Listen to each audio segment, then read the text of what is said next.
I get questions sometimes like, oh yeah, how do I go out and not piss off the other surfers that are in the water? You come to Gilgo in the summertime and it's like, oh my god, it's a madhouse. There's so many people. Look at the intimidating surfer boys. This is the parking lot right now. This is literally what it looks like right now. Let me go show you what the water looks like right now. You get yourself all worked up. And I did at first too. I was like, oh, kind of intimidated. I'd stay by myself. I'd surf the shittier breaks, Rock Moses, things like that. And, I'd settle for waves that weren't really like the waves that I wanted at the time. Because I don't want to be stepping on nobody's toes. Look, you got your crew, you go where you go, whatever, you guys are all hanging out. I don't want to be riding the waves and get you pissed. So, until I got a little bit better, not even good, but until I got a little bit better, I sat back on the sidelines and, try to get my shit together and practice a little bit, have all my wipeouts away from everybody. But then you come here in the wintertime, I'm looking for waves right now. There's like one guy out, down by the old Coast Guard station. But, you go out here and, you have your tail in between your toes, and it's completely unnecessary. First of all, everybody's nice. And second of all, honestly, once that temperature drops out there, there's only a select few guys that come here anyway. So, here we are. Hold on a second, and I'll show you this. Let me make it to the top of this hill.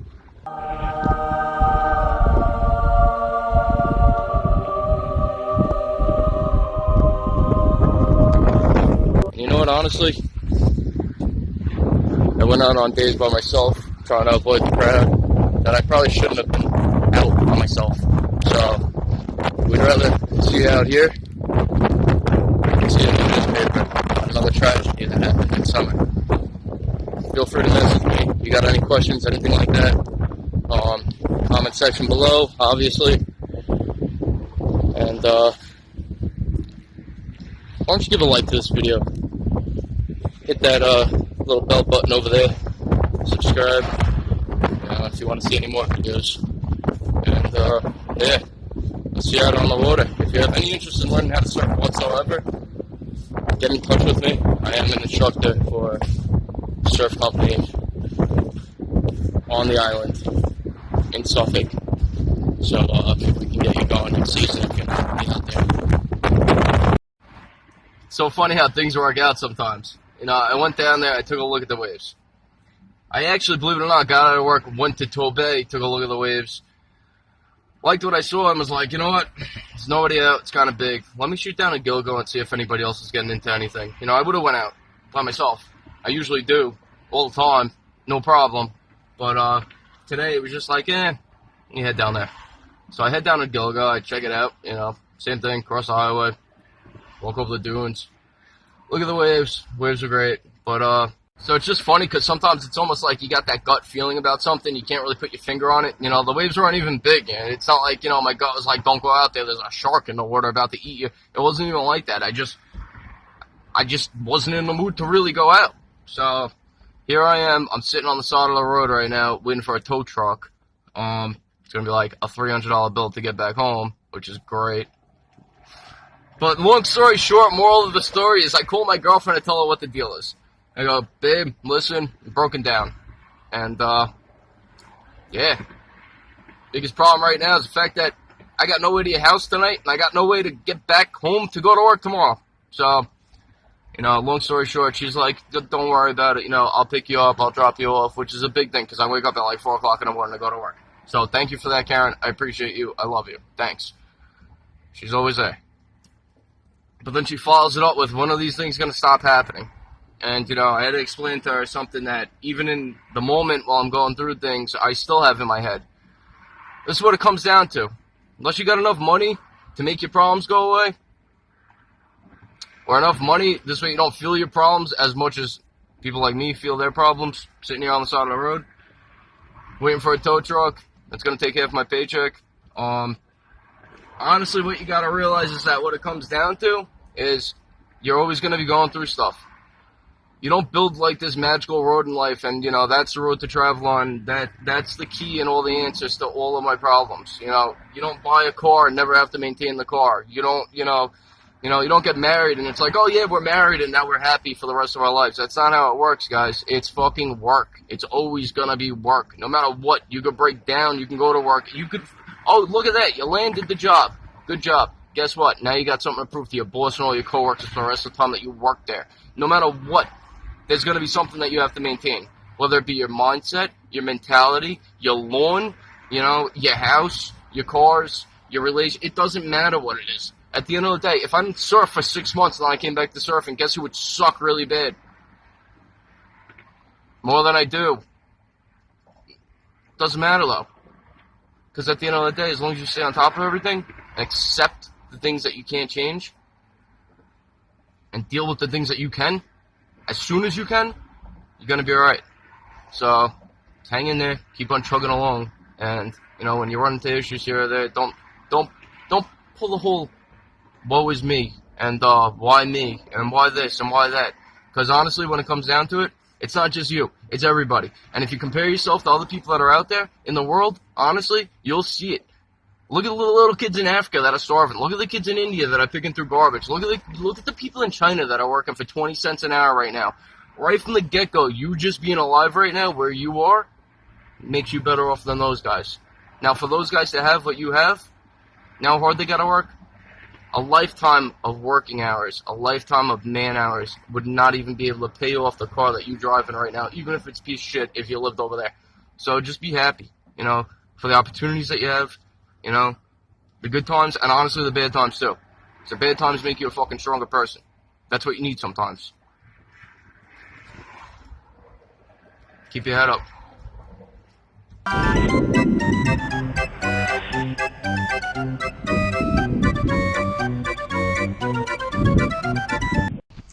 Alright, so update on that little situation we had last night. Karen dropped me off this morning like she promised. Thank you again. I appreciate it. And just big shout out to Bangs Towing over in Amityville, Long Island, New York. Honestly, I called those guys. They had me home within a half an hour of my phone call. And honestly, Gilgo's like 20 minutes away from my house. So how they did that, I don't know. They must have been waiting in the dunes for me.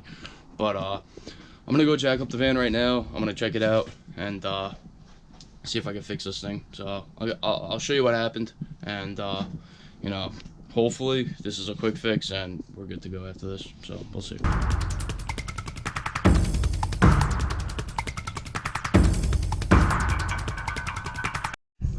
Alright, so basically, like I said, you know, I did a U-turn last night, and next thing you know, started losing power, started seeing smoke billowing out from underneath the car, which is just, you know, fluid hitting the hot parts. And after I pulled over and inspected it a little bit, I noticed that there was a significant leak of transmission fluid coming out from what I saw at the time underneath my oil pan. But this is actually about a foot forward from the oil pan right here at the bottom of the radiator. Turns out that there's a coolant hose that goes from the radiator back to the transmission, and if you follow that little silver hose right there all the way up to the fitting where it's supposed to connect, you might not be able to see it, but it's not connected. Alright, so basically one hose slides into another hose and that clip holds it together. But I'm thinking that my clip kind of is old, so this is a new one. So I popped the hose right back on, but I think that I'm just gonna swap out the clip just in case the clip's failing. So it's gonna take a second, but at least it'll be new. Hopefully this solves all the problems. I'm not really sure how clear you can see this, but the top one is the old clip and the bottom one is the new clip. So the top clip is a little bit more open at the bottom of the horseshoe than the new one, which means that it's not holding that line on as tight as it should be. So I'm gonna swap out that clip, you know, just in case. I had an old radiator from my old van that I took this off of, so I'm just gonna put that on there and, you know, hope for the best here. Alright, so you might not be able to see it, but I'll zoom in on it. New clip's on, hose is in. Pretty sure that hose is seated into that fitting, and yeah, from this point forward, I don't think we're gonna have any leaks. One thing that I do have to say is, again, I can't say it enough, thank you, Karen. And you know what, I didn't even mention him the whole time in this video, but my father. Thanks a lot, Dad. Because you know what? How many winters you spent out there fucking underneath those cars, freezing your ass off, trying to get my shit back on the road. And You know, you showed me how it's done, and, you know, saved me a lot of money, and now I'm out here doing it myself. It's freezing out. I'm in the snowsuit, and you're on your way home from work right now. It actually grabbed me a little bit more transmission fluid because I'm a little low. But thank you, and I appreciate that. And again, big shout out to Bangs Towing, and also big shout out to my buddy James Freeman, because he does towing, but he's in Florida right now, and he would have sent me a truck last night, but they don't do parkways, so he actually recommended me to Bangs, and those guys are great. So thanks, James, I appreciate it. And if you need his number, look in the description below. I'll put it in the description. If you ever need a tow, give my buddy a call. He'll take care of you. All right, so that's it. Thank God that's over. I changed that one clip that I pointed out, and I just took a new one off of old radiator that I had on the side of the house. It was actually a new radiator that I used for about a month, and then I got rid of the vehicle that one was in. So I held on to the radiator, and still had the good clips on it, so figured why not use one. Used that, slapped it in, set the hose, and no problems. Took the thing around the block, nothing. So hopefully that doesn't happen again, but if it does happen again, you know, at least I have an idea of why it happened and how to fix it.